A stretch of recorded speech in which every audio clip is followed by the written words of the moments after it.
Magandang umaga mga Lodi. Ito na yung dumating na yung in-order ko sa Lazada na RCB full shifter S3 version 7. Ayan na mga Lodi, binubuksan niya na at natatawa siya kasi nahihirapan siya kasi ang liit ng gunting niya.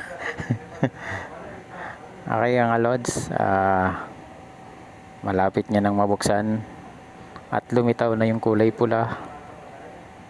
Kaya na mga Lodi, ang ganda ng box. Binili ko pala to mga Lods, kasi magpapalit lang ako ng bagong shifter.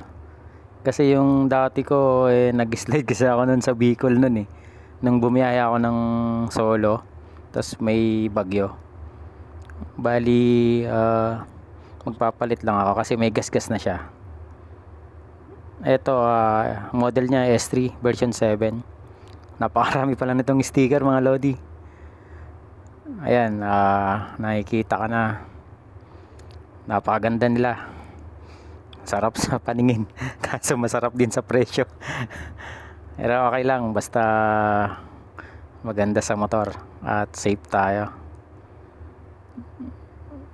Ito yung sa ibabaw niya, Lods. Ito naman yung sa ilalim niya. Kompleto sa mga bolts, mga Lods. Ang ganda. Alam ko magiging maganda to pag kinabit na sa motor natin.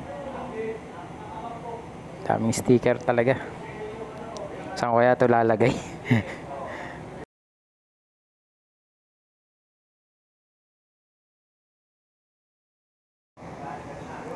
Ito yung nagasgas sa akin nung bumiyaya ako ng Bicol, nung sumadsad ako. Yan lang naman yung damage niya nung sa isa,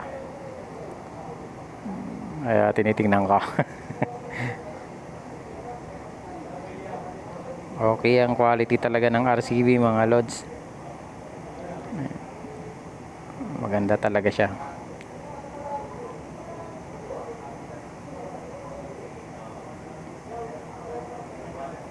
Kompleto.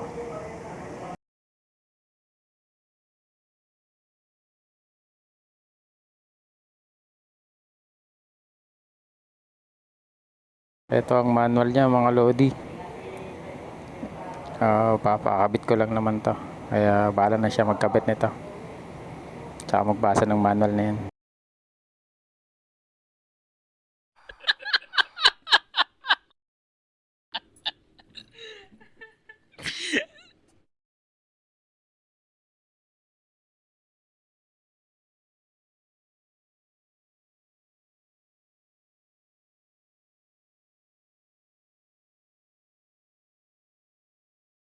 Ito naman mga Lodi, yung binili ko na lever, RCB alloy lever nya, kasi kasamang nagasgas yung sa clutch lever ko kaya bumili na rin ako.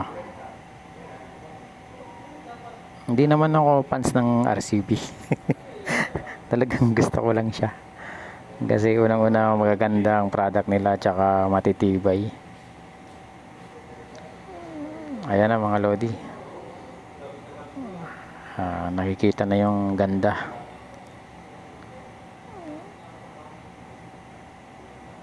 Kulay black yung binili ko mga Lods para sakto sa kulay ng motor na rider ko na kulay black din.